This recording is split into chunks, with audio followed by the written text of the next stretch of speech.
Hello and welcome to the Liverpool Way podcast after the Reds kept up their 100% record with a 2-1 win over Southampton in the League Cup at Anfield.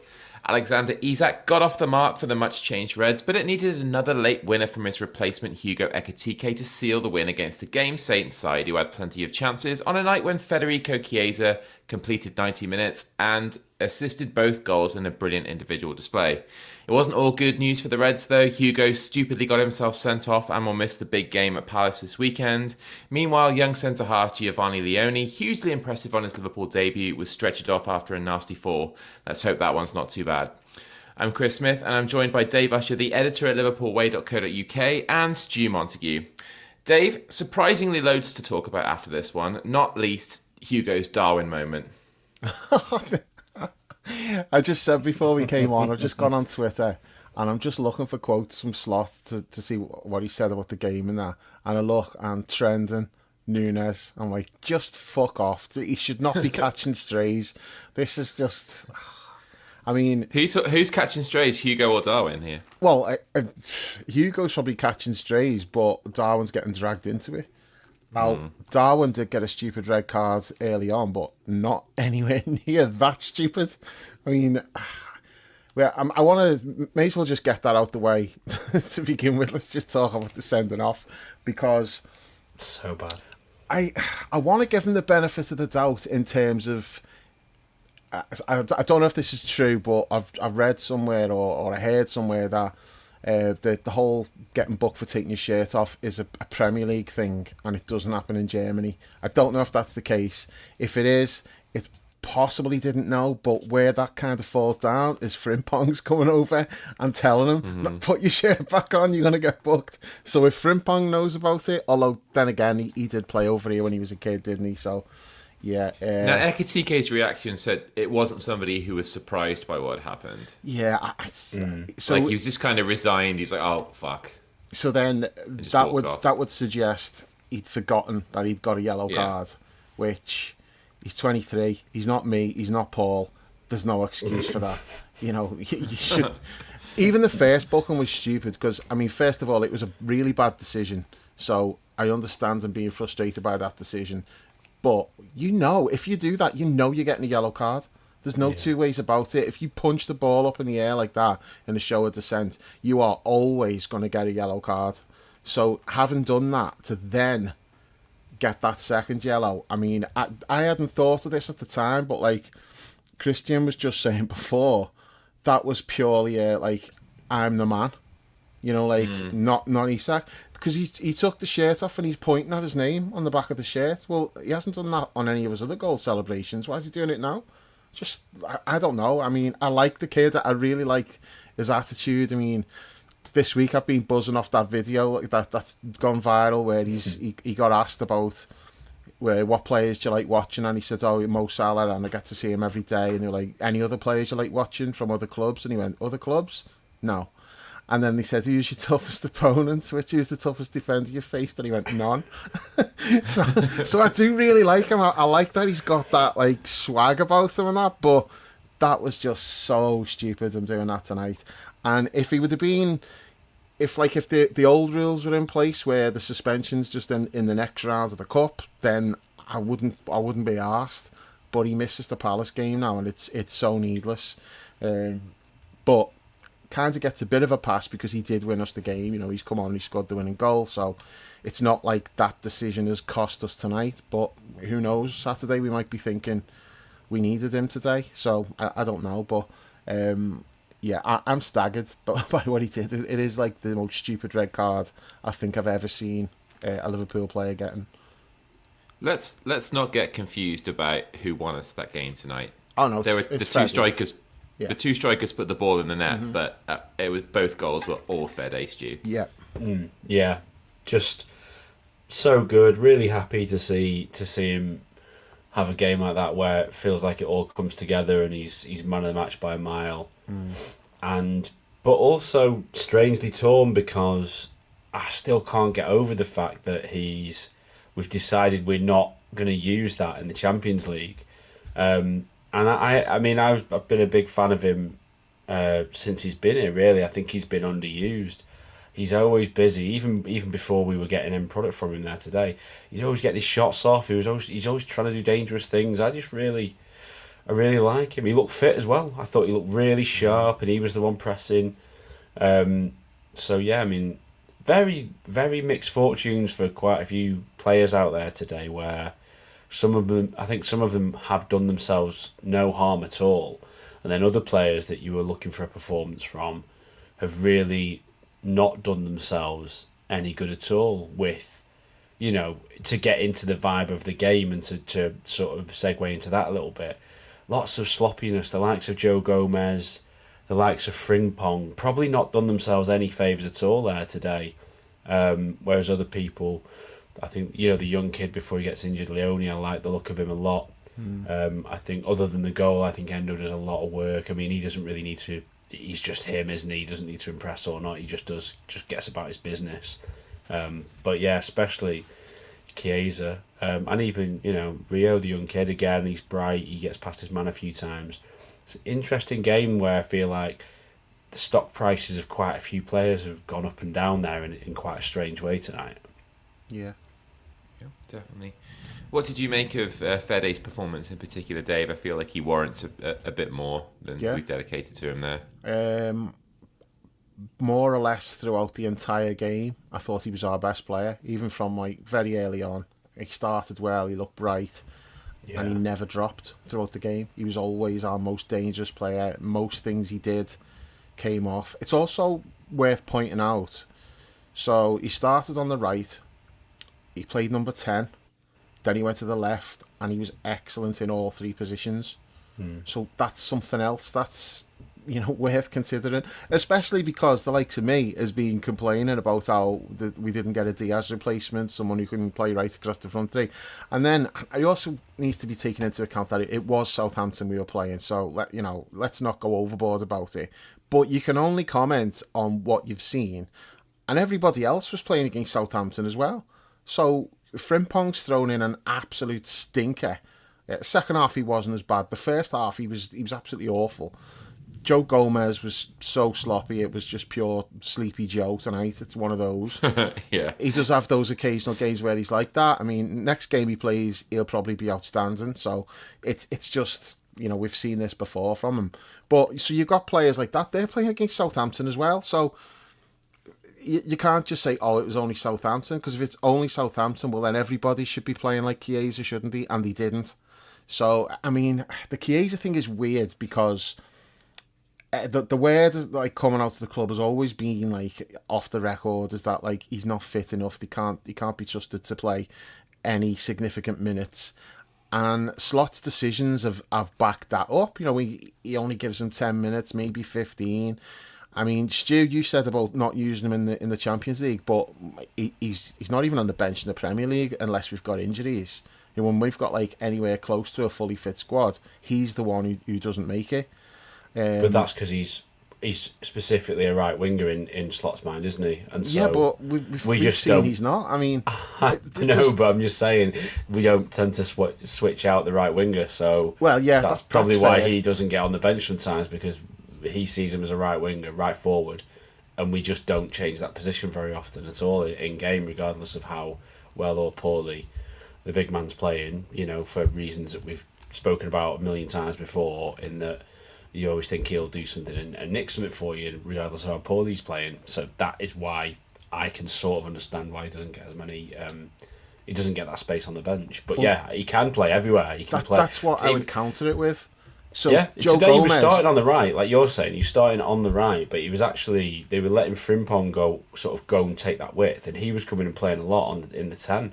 He was coming and playing in those half spaces and then stuff. he actually did play the 10 after the substitution as well. Yeah, he did, yeah. And then moves to the left. But so I would counter that point by saying you always want somebody like Joe Gomez on the bench, because ideally with a substitute, if you've got a substitute that covers 3 positions, it gives you more leeway with your other substitutes. Now, Chiesa would be the equivalent of that in the forward line, but he does not make the squad. And I don't necessarily think it is because he's seen as a right winger. I just think he's not seen as being as good as the other players. Mm-hmm. And I'm not even questioning it. I'm not even saying that's wrong.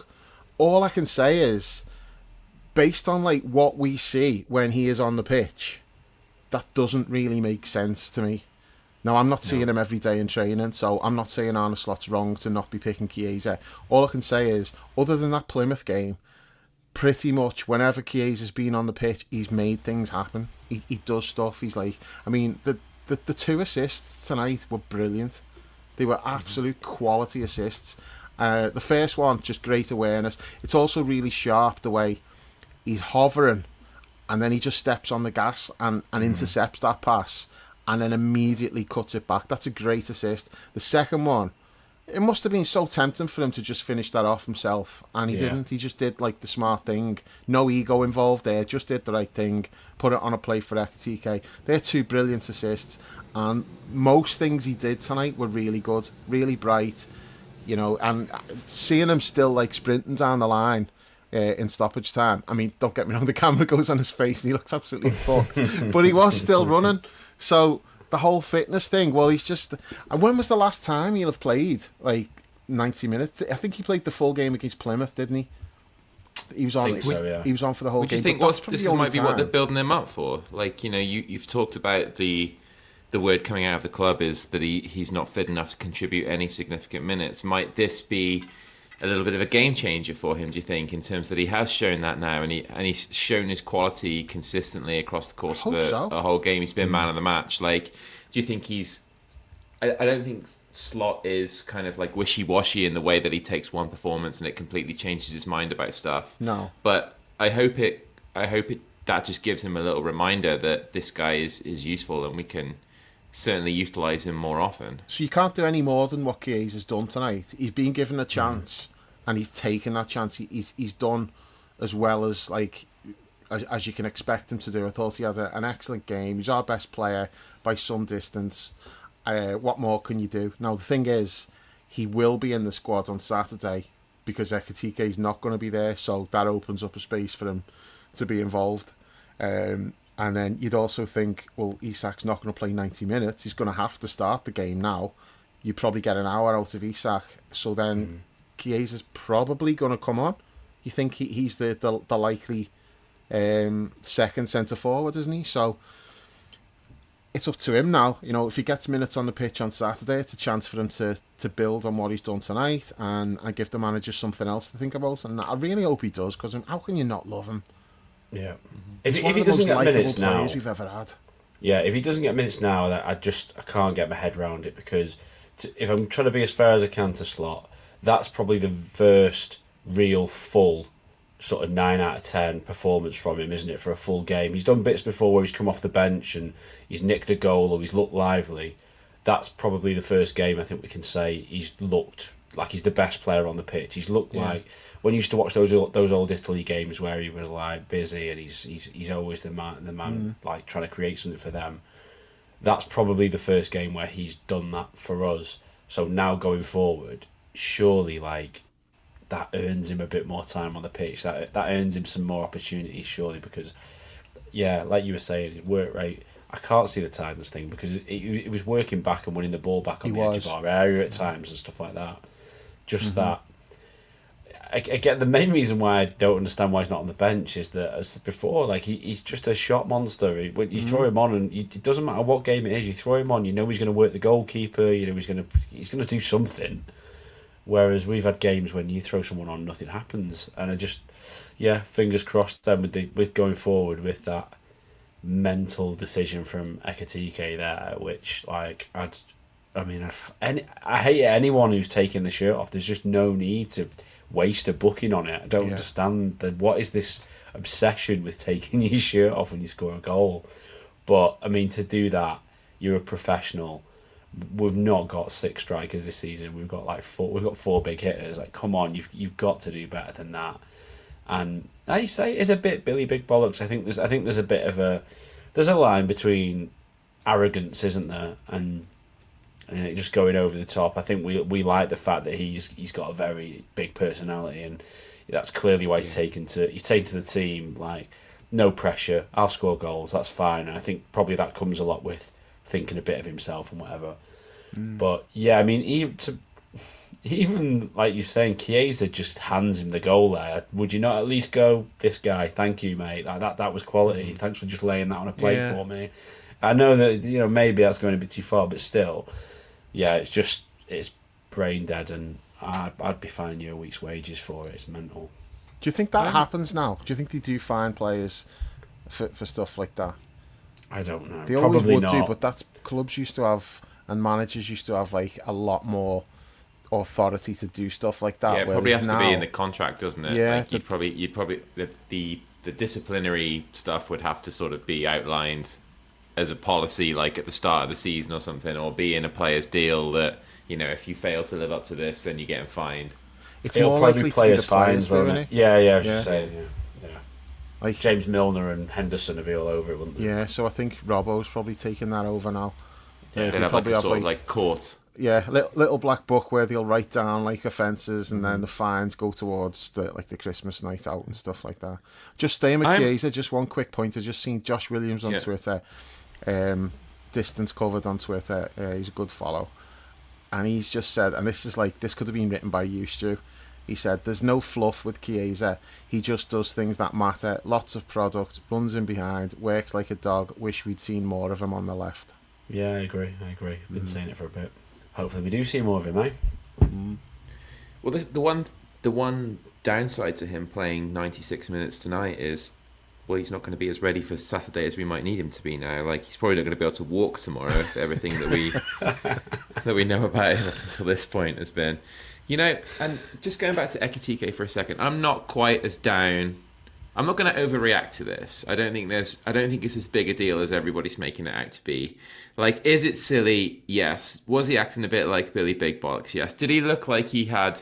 I thought he looked like he had a bit of a hump the whole time he was on the field tonight. He was a bit ornery. And that silly booking that he picked up was an example of it. And if he wants to be a bit Billy Big Bollocks, I've got no problem with him and Isak having like a competitive rivalry. Like, not a dislike of each other, but I've got no problem if those two aren't the best of friends and they're competing for that same position. They both see themselves as the main man. I think that's only going to benefit us. So if that was the case, not the greatest look in the world, also not the worst thing I've ever heard either. I think the emotion of... I think it's the I don't think he forgot that he picked up the booking. I think it was just the emotion of him... scoring the goal and just not thinking. Like, you don't think in those moments, do you? It's instinctual. So I'm not as upset with him as some of the other people are, and it'll be a little lesson for him as well. He's still young and plenty for him to learn, and most of all, I'm just happy with how he's hit the ground running completely. He looked great when he came on again tonight. Just looked different, class, I thought, and he's just fucking ace. Just not as cool as I thought he was 3 days ago. Yeah, and I mean, it is a learning thing for him, and as long as he does learn from it, fine. And the one thing you would say is far better to be learning from a game when we've won than a mistake like that getting us knocked out the cup, for example. Yeah. Mm-hmm. So, there's no real harm done other than he misses the game at Palace. And, obviously I want this to happen anyway. But there's a part of me thinking it'd be good if Isak starts that game and bangs in a hat-trick while he's sitting at home thinking, for fuck's sake, I would have started today if I hadn't have done that. So that's one way to learn, because you can't afford... You're up against Isak for a place in the team. You can't afford to be missing games needlessly like that. So it's a harsh lesson that he's going to learn, but at least it didn't cost us tonight. And I mean, it's 5 goals in 7 games or whatever. I mean, he's flying, so... Yeah, that's the frustration, that he's not going to be available at the weekend, because you want to see him play, because you just expect him to do stuff. Yeah, definitely we will. We'll certainly miss him. But, on the flip side of that, we've got to talk about Isak. We haven't really yet, Stu. He could have given us the lead after 45 seconds after great work from Fede again.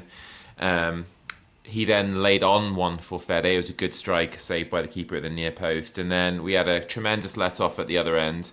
But then he gets his goal, which is sort of, Dave kind of talked through that already. It's a smart little finish, actually. It looked really crisp and class. Like, what did you make of that 45 minutes that Isak got tonight? Yeah, I think it's a good finish for the goal, the way he lifts it. Obviously, he has the chance in the first minute where you would want him to do better on that, because it's a really good opportunity, and he just blams it down the middle. But I mean, he personifies a little bit of what we've been in the first start of the season, because I think there's so much more to come from him, and obviously we're still ticking over, we're still winning games, whilst the attack isn't really cooking at the moment, to be honest. Defensively, I think it's a bit. I think the narrative around us is a bit off, really. The defence hasn't been too bad in some of the games, and it's more that our attack that would usually it would usually generate a lot more chances than it has been doing in most games, put it that way, other than the mad ones like the Bournemouth game. Didn't really fire against Arsenal, didn't really fire against Newcastle. Didn't really fire that much against Burnley, and then you see little flashes of what Isak can do.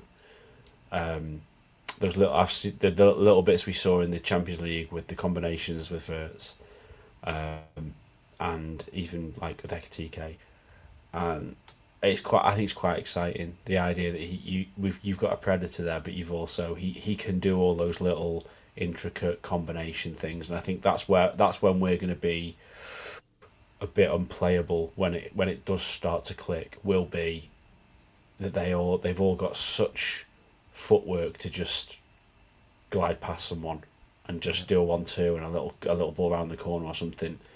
I think Did you mention that little run he had down the left hand side where he beat his man as well, Stu? I did, but that is one of those things where you're like, he doesn't look it necessary that he's going to go and beat that many players, but he can just go little trick and then there's two of them gone and whatever. And the thing that got me excited was more the athletic performance, because you had that line of Gravenberch, Verts and him, and the ability they all just had to just take two players out of the game with a turn of a shoulder or a drop, a move into space. That sort of verticality of going right through a team. That's when I see when that clicks properly, when they've played with each other for a few more weeks, few more months or whatever.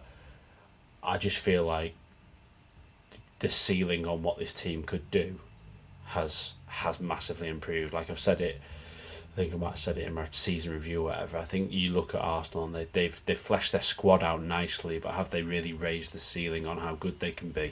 Maybe Eze raises it a little bit, and then you look at what we've done and the ceiling that we've raised on what this first 11 could do.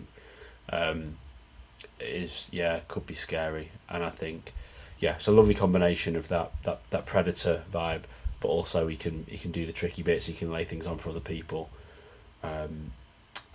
You've got no concerns whatsoever that once he starts cooking, then he's going to score some serious goals. Just need to point out, Stu, just got to correct you on something you're talking about. Arsenal, okay. They've added the best striker in the world. I think we're missing that according to Ballon d'Or awards anyway, which we know how much stock we should be putting in that. I saw him there and I thought he was like waiting tables or something. I didn't realise he was there to get an award. What an absolute farce. Just a quick one on that as well. Alisson got voted like number 2 keeper in the world, didn't he? Yeah. I said to my dad, Alisson comes second in the best goalkeeper awards, and he went, "Who was first, Keller?" I was like, "No, Dad." And he was like, "What?" I went, "No, it wasn't." Is your old man watching any Brentford, or is he? Yeah, he's making excuses on a weekly basis. Oh, is he? Right, okay. I said to him at the weekend, "It's not a good day for your boy." And he went, "What's he supposed to do when his own players are heading it past him?" Brilliant, love it.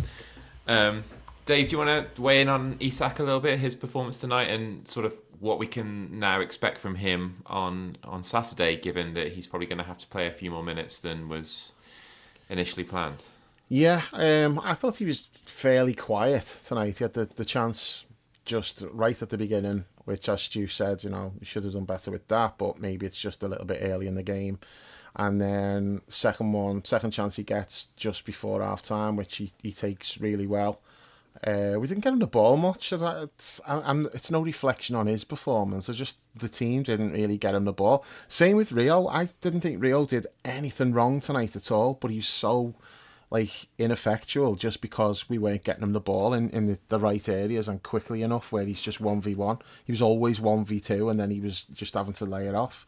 So the team performance just wasn't conducive to the forwards shining. Although saying that, Chiesa's shone, so he's making a mockery of that, I suppose. But yeah, it's a good thing that, and it wasn't planned for this, obviously, because you're not planning on Ekitike not being available at the weekend. But I thought Isak would have played an hour tonight. So it's a good thing that he did bring him off after 45, because I think you could probably get an hour out of him at the weekend now.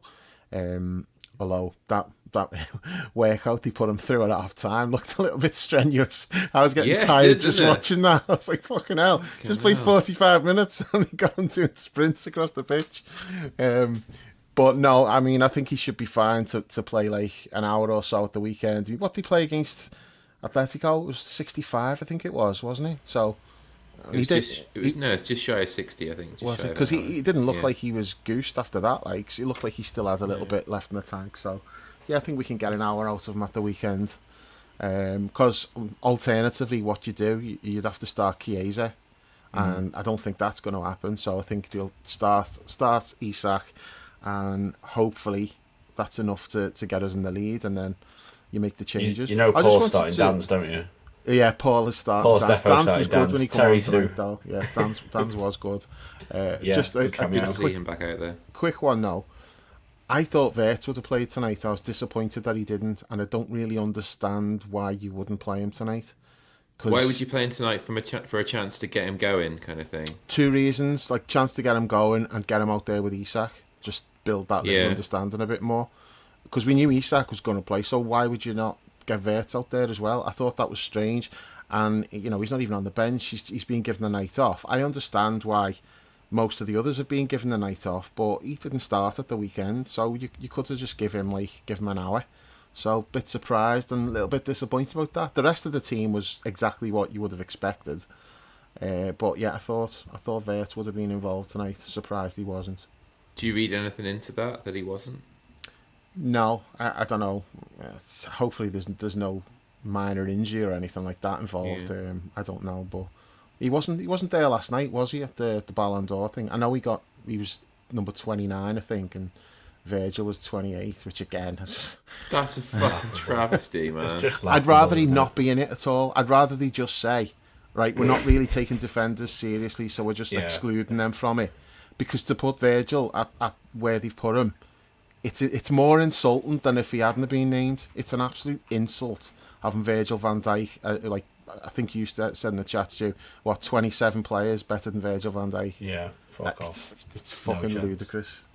That whole thing's jumped the shark, though. The whole. Yeah. I mean, PSG had a fucking game last night against their arch rivals, and they lost because 4 of the players were at the fucking Ballon d'Or. Really? Yeah. They got beat by Marseille. They were supposed to be playing the night before, and it got postponed. I think the weather. So they had a game while the Ballon d'Or was on. They got beat by Marseille, who are like their big rivals.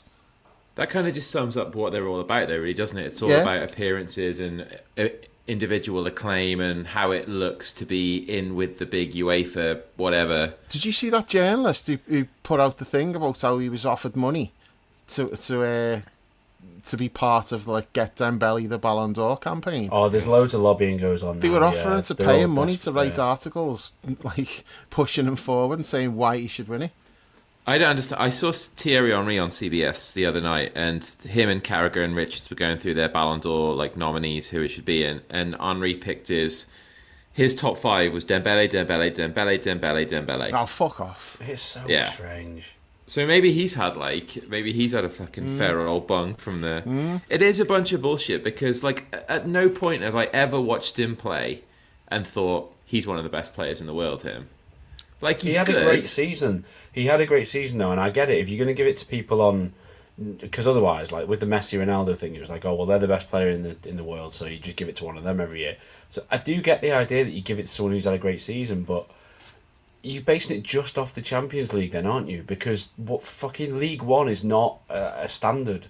So Yeah. you're up against someone like Mo, and I understand Mo not winning it this year because we didn't quite do the business in the Champions League. But he's doing these incredible things in the Premier League. In theory, the hardest league that you can do it in. How can you take into account any of that League One stuff? I think they're great. I think there's loads of their players that should be in and around it. Do you know what I mean? Vitinha, Mendes, they've all had good seasons. I just don't understand this idea that not for Dembele's the best player. No, I don't think he's had the best season. Yeah, he's not the best player. It limits your choices to basically a player in the team that won the Champions League or a player in the team that won one of the major international tournaments. So the only people that can win it is on any given year is a player in one of those teams. Yeah, it's daft to me. I just don't. It one's fucking off completely. It's a fucking nonsense thing, isn't it? Ballon d'Or. It's like a Rio Ferdinand. Pure, the only people who care about it are fucking the likes of Rio Ferdinand, just fucking idiots. It's as I say, it jumped the shark a long time ago. It's basically the Oscars for footy players, and it's just pure cringe. Mm-hmm. But I don't know, maybe it's an age thing, and the young fucking TikTok virgins all buzz off it. I don't know. It does seem to have people, not our generation, but people are going on about it and how fucking what a big deal it is. And to me, the whole thing just leaves me cold. I just think it's a farce. I can't take anything seriously that's got Virgil van Dijk 28th. No. And I think it's a part of this. I think if you're talking about that, it's part of this Gen Z thing where they don't actually watch football matches. They just watch reels. They just watch Instagram and Facebook reels. None of them actually sit through a 90-minute game and watch it from beginning to end. All they're seeing is highlights. Yeah. 10-second reels of somebody doing something that looks ace. Which is what Neymar based his entire fucking career on, by the way. That's where Neymar's reputation comes from. It's just from clips like that. Because he's another one. I watch him and go, what's all the fucking hype here? I don't Stu's going to come in and talk about Mo doing the same, isn't it? No, I'm not, because he's pure results, isn't he? But I think maybe it's a little bit unfair to do it this year, because PSG were great. Their gaffer getting manager of the year makes sense. They were a really good team, full of not necessarily unknowns, but he's put that team together. I like the fact he binned off Mbappe and all that, and he's built a proper aggressive pressing team there. But yeah, so it just feels a bit weird. What are you actually giving? Make your mind up. What are we saying? Is it for the best season? Is it for the best player? It can't be for who's the best player, because Virgil's like a first draft pick, so he is the best centre back in the world. He's probably the best centre back ever to play football. The idea that he doesn't get anywhere near it after last season just seems mad to me. But we're just old men shouting at clouds, aren't we? Mo not showing up as well. I think that just shows Mo's got a real disdain for this, because someone had posted a clip from a few years ago when he'd had a great season and he was voted 7th in the Ballon d'Or, and the interviewer said, you've just been voted 7th. It was after the game. You've just been voted 7th, and he just burst out laughing. And he was like, no comment. But he was laughing at how ridiculous it was, because he knew the season that he'd had. And if you can have a season like that and they still put 6 players ahead of you, in his mind, he's probably thinking, what's the point? That this is a fucking joke. So I don't even think he takes it that seriously, because there's it's politics involved as well. And maybe it's because he plays for Egypt and not one of the big nations. I don't know. Mm-hmm. But it's also very few players from English football win that award.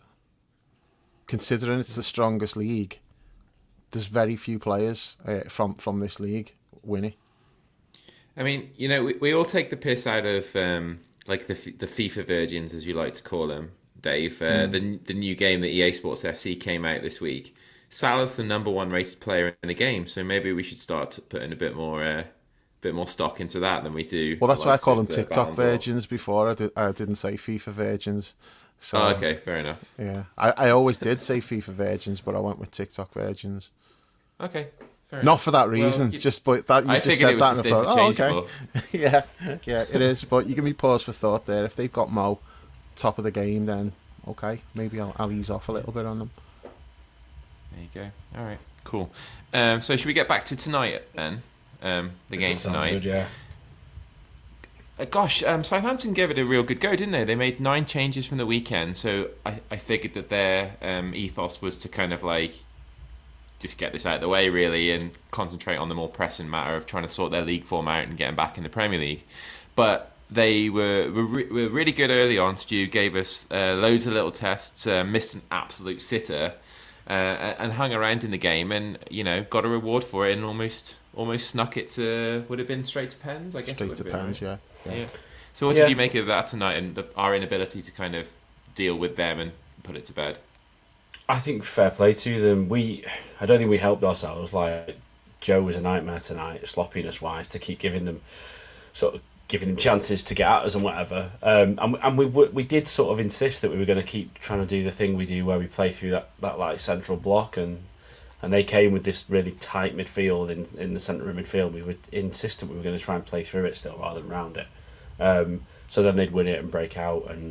But yeah, they played. They had a go. I think there's always I think sometimes we expect to wipe the floor with teams from the Championship when we have got a lot of changes and it is a bit dysfunctional, and so you rarely, if you think back, you rarely wipe the floor with them in the way that you sometimes get excited and think you go into.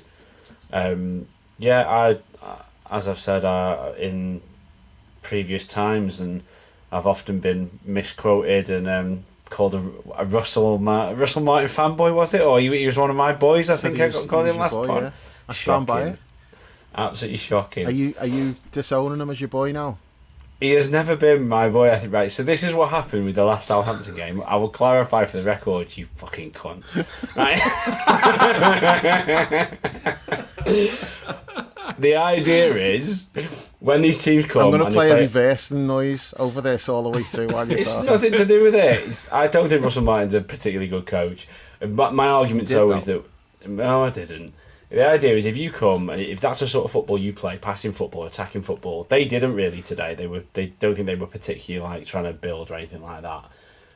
The one thing I will give you, Dave, is you should not be trying to build if you've got that McCarthy in there, which I think they did last time, which was mental. But last time out, they came... It's even mentioned in the commentary. Last time out, they came to Anfield and they got like 3 or 4 big chances in the first half. And like that's as good as you can hope for, really. I'd always say if you're like building a team for the Championship and you're trying to get like 85 points or whatever, and you're playing attacking football, I don't particularly see the point in coming and trying to bunker in against a big team. You might as well give it a go, play out. You're probably going to get beat anyway. So if you get beat playing your stuff, that's fine. Your squad's not built to bunker in and defend. So I'll always defend coaches that come and try and play and try and execute and whatever. And I think fair dues to them. They threw a few punches at us. I think again on the commentary, they always exaggerate. They did it for Burnley as well, where they're trying to make out that every time they get out of their half, it's like, oh, super dangerous attack. But they did get through. They got a few chances. They had that huge chance, where it's the double chance just before we scored. But hit the bar and then head games like this always do feel to me like once we just need a moment and then a bit of quality will beat you. That's the difference, really. We don't have to build this head of steam of pressure for 20 minutes. It'll just be that someone does something good, or one of your players who isn't as good will make a mistake and do something silly, and we'll capitalise on it. It's what a lot of these games are decided on. But I was quite frustrated because I felt like they were there to be taken more. I just don't understand why we wouldn't play round them. I think Ungamoa got the ball quite a bit, actually. Beat his man 3 or 4 times in the first half. But I felt like he was coming back a lot. And I felt like that's to instruction. And the same as Frimpong. The ball would go out to Frimpong. And I don't really know what he's for if he isn't going to be an attacking presence against a team like that. I thought that's what he was meant to be. He's meant to be that attacking player out wide when you come for these games where you've got to break people down. And every time the ball came out to him, when he wasn't being sloppy and losing it, he was passing it backwards. I don't really... because it was happening both sides, it has to be playing to instruction. It has to be. And I don't understand. I felt like there was loads of 1v1 duels that you could have had there. And we sort of didn't take them on. But Stu, with Frimpong, when he does that, he always gets past his man and gets the cross in when he does it. Which is what makes it more frustrating, is because he can do that, but he's going back, and it's not through choice. Haven't seen much of it so far, though, have we? No, but he has done it a few times, and when he's done it, he's actually gone past his man and he's got the cross in. He's not. To be fair, second half as well. Yeah, he put some crosses in, and they didn't look great because the keeper just caught them. But I was looking, going, well, if you get across the front post, no one went front post. Then maybe you can not bail him out, but it looks a lot better cross if someone makes that run. They should probably make. Yeah, agree. Yeah, I think Southampton will be happy. They'll be happy with how they've performed. Will's still there. Is that his manager's name? Will still, I think. He was saying he can't be happy because you can't go giving goals away like that, and I think that's fair enough. But I think in secret he'll be quite happy they've come and they've put up a good scrap and taken it to the last 5 minutes. I'd like to praise Will Still for his excellent Bros costume that he was rocking tonight, or Bros look, I should say. It's fucking outstanding. It's like Bros crossed with Perry Groves. Yeah. Ginger Bros, yeah. When will he be famous? Not ideal now, is it? Ginger Bros. No. Do you reckon he had the Grolsch bottle top things on his shoes? that was the big thing with them as well. Oh man, gotta love Bros. I think, Dave, what the last few days has showed us as regards to Frimpong is that, currently speaking, sort of Conor Bradley is in the driving seat for owning that shirt in the big games at the moment, which I'm quite happy with. Yeah, at the moment, no question about it. It's Conor's shirt, and Frimpong needs to do more to challenge him. But it's early days. I'm not making any kind of judgments on him. He was poor tonight, but I'm sure there's a lot more to come from him, and I do think it's going to be certain games you'll go with Frimpong, and other games it's going to be Conor. But I think Stu made a good point there. It's like, if we thought Frimpong was being brought in to play a certain way, if you're not letting him, and it also applies to Kerkers, by the way. It's not really what we expected. And he done an interesting interview after the derby, and he was talking about that, about how he's been asked to play differently to how he played at Bournemouth, and how he has to stay in more and be part of the build-up rather than just bombing up and down the line. So, we've signed these flying fullbacks thinking that that's how they were going to play, and then we're kind of just telling them to just play the way we did before. So I don't know whether that's a case of just getting them used to what we do and then you let them off the leash a little bit, which that was the other thing that Kirk has said, was he was given more freedom against Everton. And he said, it's funny because I was talking, wasn't I, about like hopefully Robbo mentors him like the on footy manager and that, and then Kirkes does an interview and he says like Robbo gave him a pep talk before the game, saying to him, just go and do what you did last season for Bournemouth, just go out and play your game and that. Which he did, but he's not always been allowed to do that because of the tactical restrictions. And I think I don't know, I'm saying I think it's the same with Frimpong. It could have just been that Frimpong just stunk the place out. Like Brownie was calling him Frimpong, but like capital letters Pong.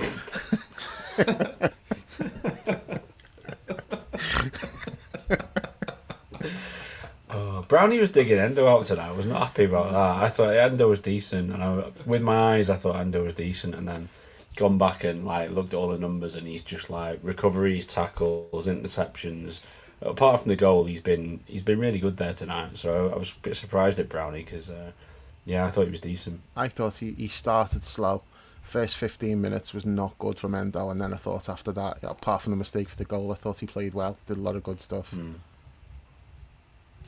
It's just that kind of what we said about Endo last season, though, isn't it? The ability to have him out there so you don't have to play other people and know that he's going to do a mostly serviceable job in a game like this. Yeah. The one thing I don't get is why we're still trying to do that midfield stuff, where we're playing balls into him like he's Gravenberch. I don't understand why we're trying to do that. It doesn't make any sense to me. That's not going to go well. Yeah. I thought Curtis played well tonight, by the way.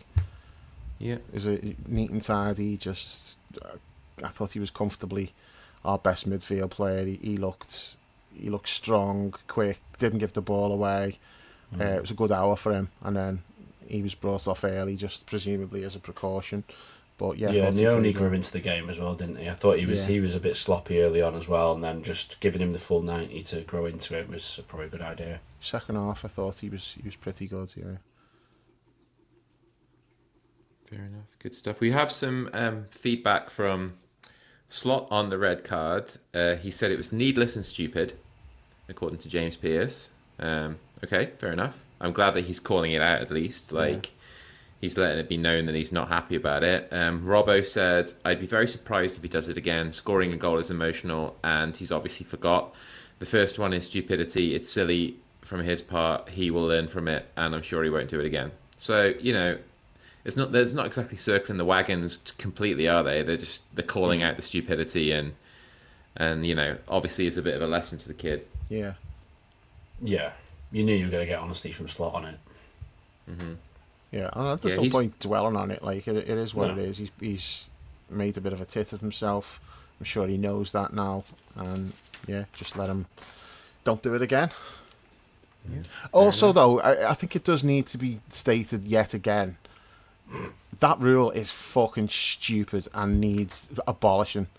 What is the point in giving a player a yellow card for taking the shirt off now? I don't, especially because most of the time they're taking the shirt off and they've got another shirt underneath. It's just what is the purpose of that rule? What's it supposed to be? What purpose does that rule serve for making the game better? All these other rules in the game, there's a reason for them, and you're like, okay, yeah, that makes sense because of this. What's that supposed to do? I don't get it. It's so outdated. I know initially it's brought in when players are I think it's to stop the likes of fucking Ryan Giggs and his big Chewbacca body. It's to stop people having to look at that. So you're like, no, keep your shirt on, you fucking walking carpet. So I can understand it back in the day, but it's stupid now, and that doesn't excuse players from doing it. There's no excuse for a player doing that because they know what the punishment is going to be. So that's a separate issue, but that rule absolutely needs binning off. Yeah. Replace it, booking for no look passes, no look shots. Replace it for that when they're fucking pointless. You're back on that one, are you, Stu? I'm kind of with you on that, though. I am. I'm kind of with you. Half the time they're just they're not even. They're not meant to be misdirecting anyone or anything. They just watch it round to their foot and then just turn away at the last minute. Fuck off. Are you proposing, Stu, that there's a fifth official who deals with football purity infractions like that, and it has the power to caution players for needless showboating? Needless showboating acts that football hipsters deem inappropriate. Bobby Firmino will be turning in his grave, so I can't commit to it properly. Okay. Bobby loved a no look pass, didn't he? So I'm gonna have to let it slide.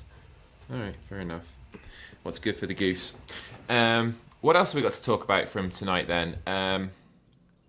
Leoni, obviously, we haven't really mentioned him yet. Really impressive debut. Looked totally assured, really mature. Did whatever he was called upon to do pretty well. I thought, you would have looked at today's game tonight, Stu, and thought that Leoni was the more experienced centre-half partner.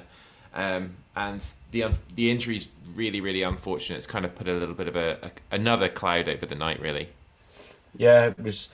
I think it's really helpful for him that he gets to come in tonight with a really assured Joe Gomez next to him and Frimpong really having a great game on the other side of him. It's really, really helped him out just there on his debut. Just what you need as an 18-year-old on your debut, isn't it? But I thought he looked good. I thought he looked really assured. He looks physically good stature and nice bit of pace, nice and calm.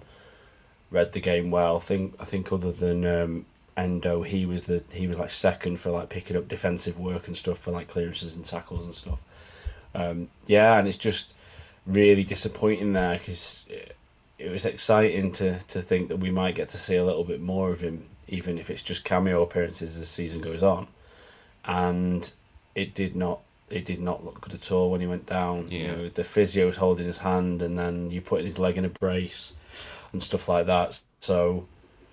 Yeah, it poses all sorts of difficult questions for squad building, on top of obviously feeling sorry for the lad himself. It then puts you in a bit of a difficult position on what you do then with your extra centre back, and when we're talking about Endo having to go back in there and stuff like that, which we didn't particularly want, I wouldn't have thought so. Probably sees us go back to the market in January to pick up that centre back, doesn't it? You think the injury's probably that serious that it'll keep him out till after Christmas? I feel like if you're in a brace, if you've done something to your knee and you're in a brace, then it could be a long-term one, couldn't it? Yeah. I mean, we clearly wanted another centre back anyway. So I don't know. I think it probably puts a bit more urgency on us to go back to the market. Bear in mind, it's, what is it, 3 months we've got to get through. Is it October, November, December?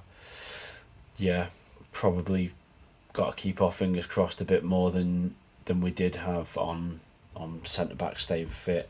Mm-hmm. And even then, it's just especially game time catching up.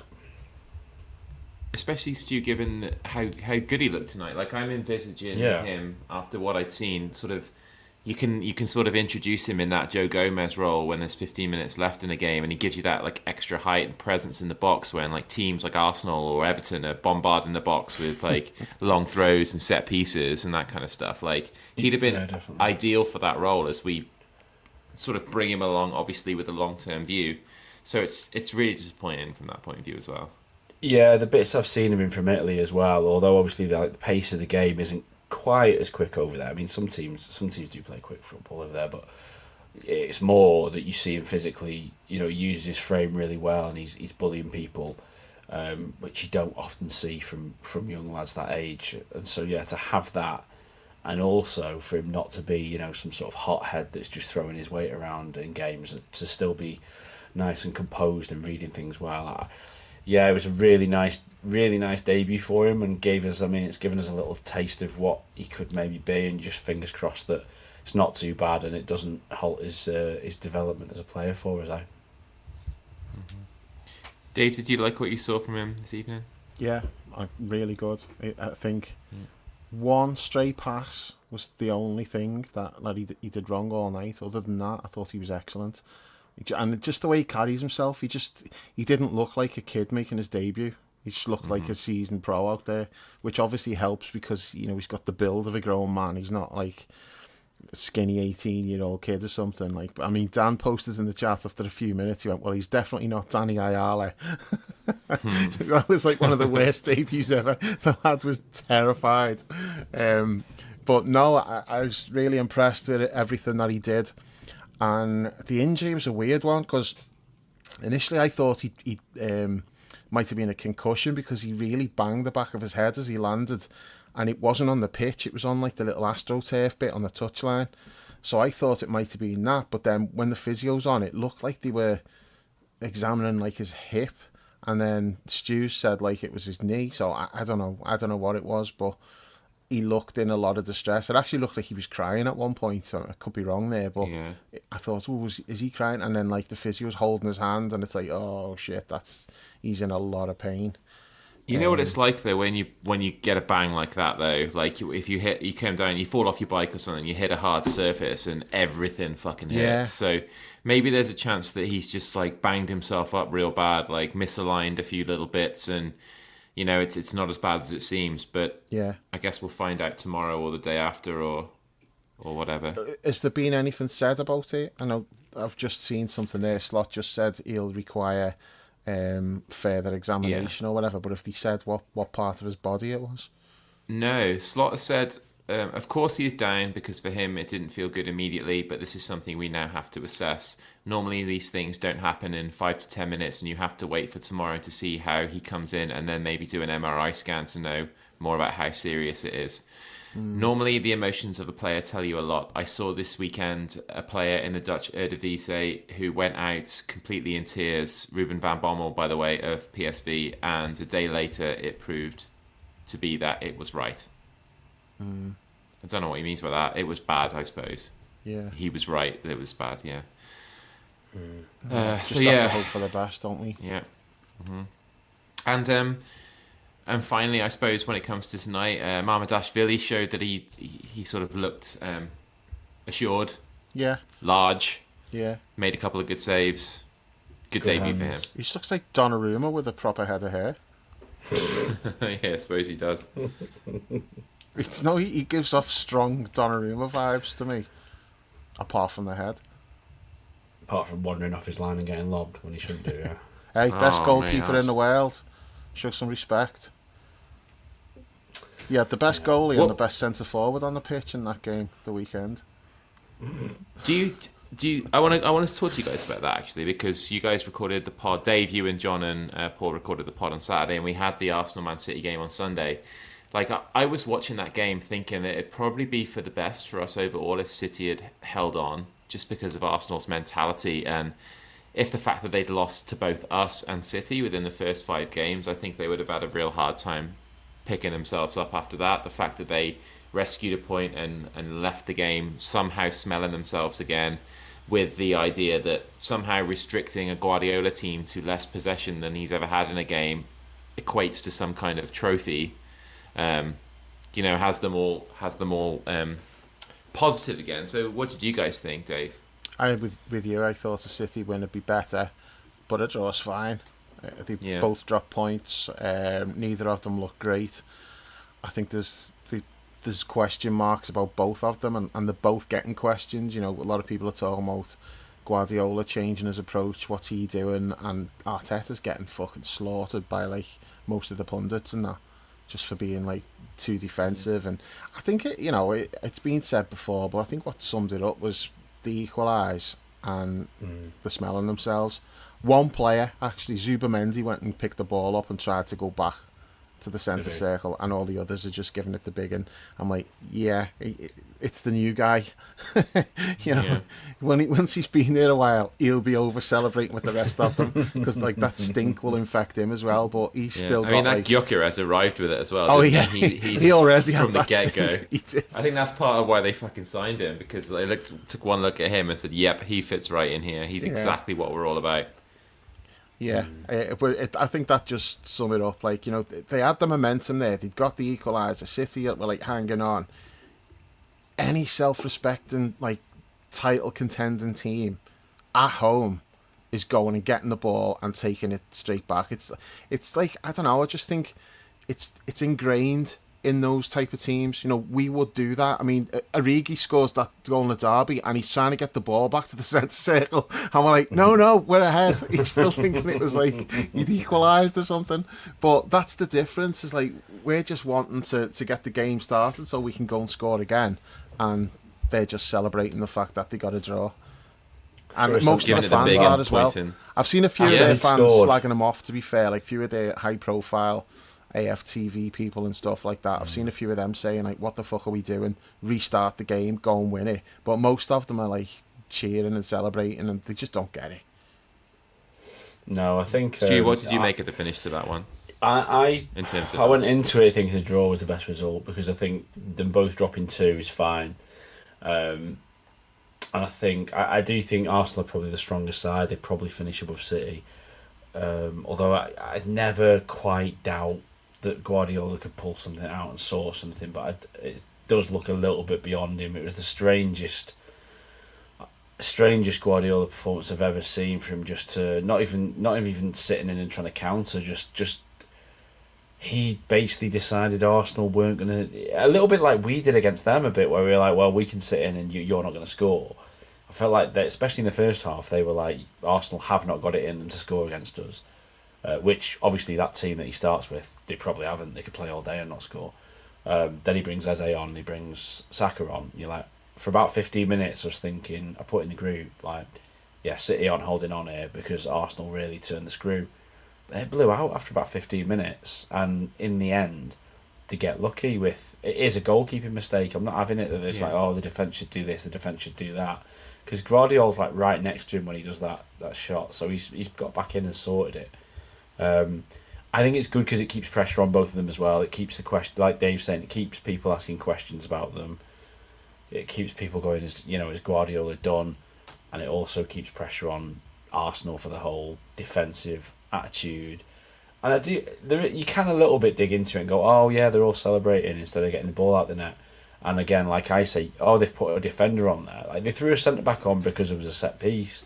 But still, you're still not trying to win it on the counter. You're still, Liverpool are probably thinking, well, there's 90 seconds left in this game. We're not throwing a centre back on. We're going to try and win the game on the counter off this. We threw the 17-year-old kid on.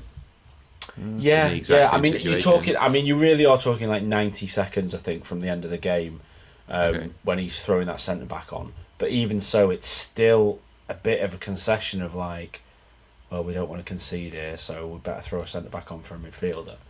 But I haven't changed my opinion that they haven't got the numbers at the end of the pitch. I think Gyökeres probably will score goals. He'll probably be a little bit of a flat track bully, but he looks really fucking labour. He's labours against good players. I mean, he barely got a kick against Arsenal. He barely got against City, and he barely got a kick against us. So, yeah, I mean, good luck with that. As soon as Havertz is back, I think Havertz will he'll prefer Havertz over him, to be honest. He barely got a kick against Man United as well, Stu. Yeah. On the opening weekend. I mean, so much for being a flat track bully. Well, I mean, fair dues. These players who go and score loads and loads of goals in the second tier leagues, fair play to them. I mean, you've got to do it. It's Ali McCoy won the Golden Boot once, didn't he? Because he got like whatever it was, 60 goals in Scotland or something. So fair enough, you've got to go and do it. But you take that step up. I think what was it? Someone saying you need to knock like a third off what you're going to get from them basically in the Premier League. I think that was Ian Graham, wasn't it? One of our old boys that said like you need to be knocking off at least a third of the output really when they come to the Premier League. I think you've especially got to worry when you're getting those goals through your physicality, and then you come to the Premier League and you just bounce off Virgil van Dijk and you're like, what do I do now? I haven't really got anything else that gives me an edge over players. But I was pretty pleased. I was pretty pleased just to see Donnarumma make a fuck up as well after everyone had been saying how great he is. I'd quite like him to make a couple so we could get that little narrative fucked off. Mm-hmm. He's a good keeper. I just think the strangest thing with him is it's actually his shot stopping that's a bit overrated. Like he is generally a good shot stopper, but he's not had a great 12 months. You go back and look at some of the stuff he's let in for Paris. He's not great with his feet, but he's also a bit overrated recently with his actual shot stopping as well. Well, they got rid of him. That's got to tell you something. I mean, that'll be because he wants a big deal though as well. That'll be because he's trying to get weighed in. Yeah, because I mean, they can't really afford to be paying players a lot of money, can they? They can't, can they? Do you know what I mean? Not legally. How's their PSR looking this year? Does anyone know? I don't know how you feel about this, Stu, because you and I don't really interact as much as Dave and I do, but I'm a little bit uncomfortable with like how everybody in the punditry world seems to be calling the title for us already, acting like it's a formality. Everybody sort of has got this sort of resignation around us that we're just going to canter to this title again, or are heavy favourites to do it again. I don't quite feel that way yet with 5 games into the season. There's a hell of a lot of football to be played.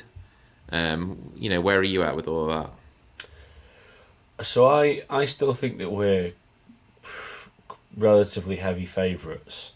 I think if you take a step outside of some of the mainstream stuff, some of the more sort of like nerdy sort of data driven sort of podcasts or whatever. I was listening to one today from the Stats Bomb guys, and they took a bit of shit off the Liverpool fans this week, I think, for saying that we're not good value for 15 points in the league, and a few Liverpool fans have taken issue with that. I think they're probably right. I think we're probably good value for maybe 11 or something. Do you know what I mean? Play those games 100 times over. I think you get a couple of draws in there instead of wins. But I think I see it differently. I see it as we're not clicking brilliantly, and I think we will, and that we will. The games we haven't deserved to get 15 points from, we have got 15 points from them. I see it goes two ways. Either you start dropping points because you're not performing, or you start performing a bit better. I think the attack can't keep ticking over in the. It's not quite going at the rate it should do right now. I think it will slowly start to step up, and that therefore, like this is us at our lowest point. We're getting away with it a bit, and we've got 15 points. I think we'll get better, and I think when we do get better, then I think there probably will be a little bit of a gulf. That would be my guess, that it might not be that different from last season. I think it's a massive 6 weeks. Like if we carry on putting the hammer down, for the next 6 weeks and keep getting results as we're still getting better, then it is I think it's a very big ask for other teams to catch us. There's no metric though for Moxie, so those stat nerds can point out whatever they like, but certain things don't show up on a spreadsheet, like Moxie being one of them. So there's a reason why we've won those games. I love the way you think they're using Excel as well. It's amazing. You think they're still using spreadsheets. What is this obsession? Do you use a spreadsheet much? I don't think they're using spreadsheets, Dave. So is there... What are they using then? Enlighten us. XM? Is there an XM stat then for expected Moxie at the end of games? Because what I'm saying is these things can't be quantified with data as such. Like, some teams have just got it in them to go and win a game. They can a bit. They can. You can't keep getting away with murder over a certain length of time. I do think there's an essential underlying performance of like how many, and obviously there's arguments over whether XG is great or which, all different companies have got different models for XG and stuff like that. But essentially, if you're creating 2 goals worth of chances and you're giving up 0.7 every game, you're going to win a lot of football matches. If you're creating 1 goal's worth of chances and you're giving up 0.8 or whatever, you're probably going to draw some more games or lose some more games. I do think there's only so many times you can go to the well and just go, well, individual quality, which we have a lot of, will just go and win you that game. I don't think that's... I think it catches up with you. Created equal, though. No, they're not. They're not. But who's on the end of it? They're not. But the underlying numbers are usually a good guide over a long period of time. I think the underlying numbers are as good a guide as you'll get, that it'll catch up with you eventually. And the lads that have come up with this they've come from the gambling industry, a lot of them. So it is literally, if I'm wrong about this, I lose money. If I'm right about it, I win money. Like, this is like Matthew Benham and people like that. That's how this all came out of gambling, of how can we get an edge where we can predict results better. So that's where it's come from. I'm not saying it's perfect, but it's not a bad indicator of who's going to win over this amount of time or not. I'll give you an example of tremendous Moxie being a big decider in title races down the years. Dave, do you remember 20 years ago when United were picking up title after title after title, and your familiar refrain would be like, they're fucking shit. Like, we'd be on the way home from games, like we'd won and they won, and or you'd say, "Oh no, we're way better than them. They're fucking shit." How many times did we finish above them in that period of time? Like 0, right? Moxie. Just knowing how to win, find ways to win, and that's what we've been doing. Now, I agree that it's not sustainable over a full season. You can't keep doing this, but we won't. Yeah, that's the thing, isn't it? We're not gonna need to do this all the time. But if you've got it in your locker to do it, it's a great thing to have. Yeah, obviously it helps. That's what gets you over the line in those tight games sometimes. At the same time, you're one chance away from someone nicking one against you. So I think, don't think anyone would argue. You wouldn't argue it would have been great value for 15 points, would you? No. 12, 11, something like that. Would probably be fair for how well we've played. The only game where I feel like we were lucky was Newcastle. I think the other games, we deserved to win all of them. Newcastle was a bad performance after they went down to 10. Yeah. But all the other games, and alternatively, we deserved to win them. My boy, not your boy, my boy's free kick could just hit the post and come out. Our boy. And then, my boy. I mean, okay. You're allowed on the bandwagon. Well, a good indicator of where we're at, in terms of coming through in tight games and actually, having the performance to match, might be Saturday, right? This is likely to be a very tight game once again.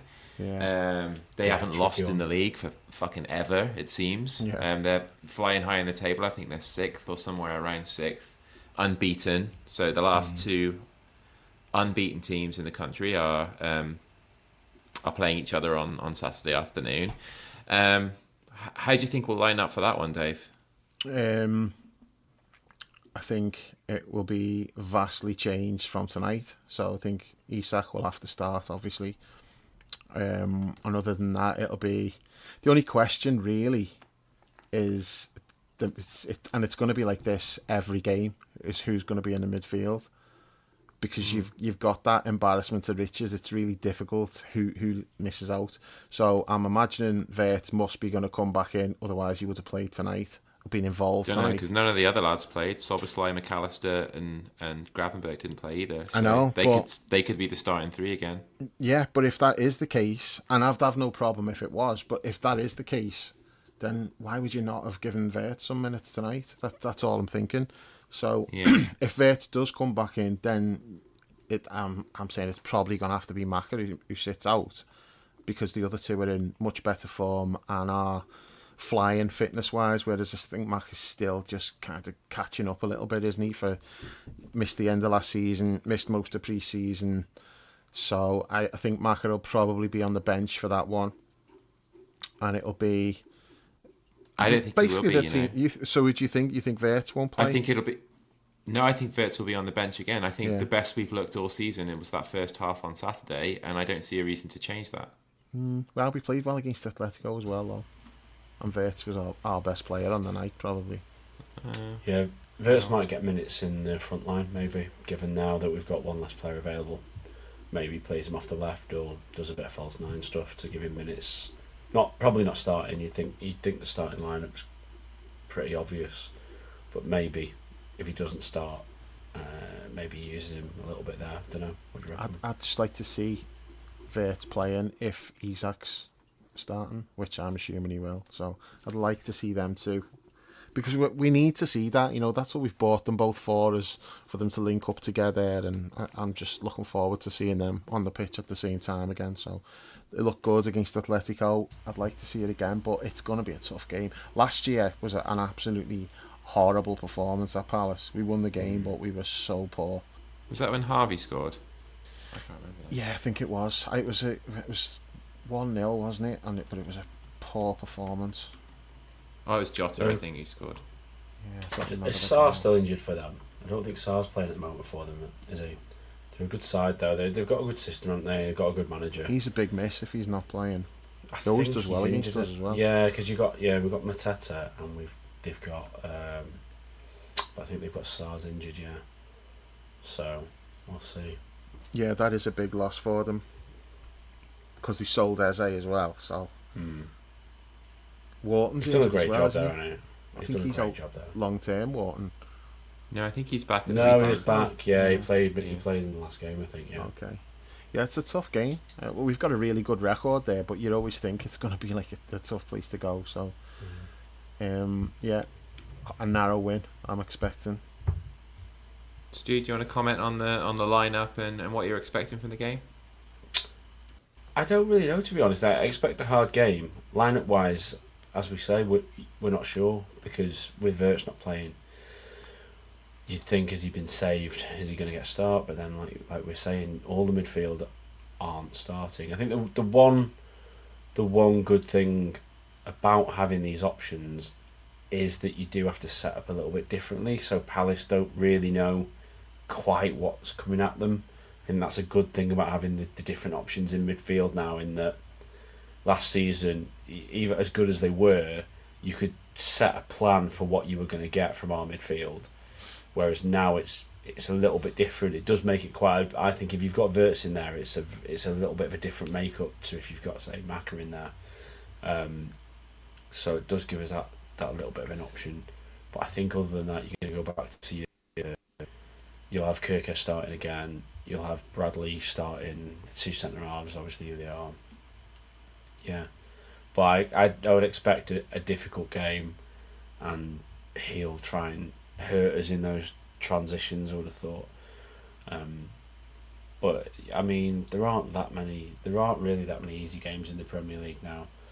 So every single, well, maybe not every single week, but 15 out of the 20 teams are always going to give you a good game, aren't they? You look at that middle bunch now of, like, whatever it might be, your Fulhams. It was Brentford last season. Maybe they're a bit weaker this year, but even Everton, good side. They're going to ask you problems. Not tonight. Problems. But again, We could go again. We don't want to go too long on it, but I can't understand teams like that are going to finish. They're probably going to finish mid-table, Stupid. or they might push for Europa. So maybe they're saying that's what their priority is. But why would you not have a go? You haven't won a fucking trophy for 30 years. It's like, what are you in it for? Yeah, I just cannot get my head around why you wouldn't take the League Cup seriously. No. And all these teams have got relatively big squads as well, so it's not, you don't need to rotate 11 out. You can rotate 4 out, 5 out. Do the 60-minute, 30-minute thing. Yeah, I just feel like that's a strange one there. I mean, I presume I almost understand it a bit more with the likes of Burnley, where you're trying to stay up, so every little advantage is going to help you every week in the Premier League. But if you think you're going to be comfortable and safe, why would you not have a go for one of the cups there? Crazy. Yep, it is.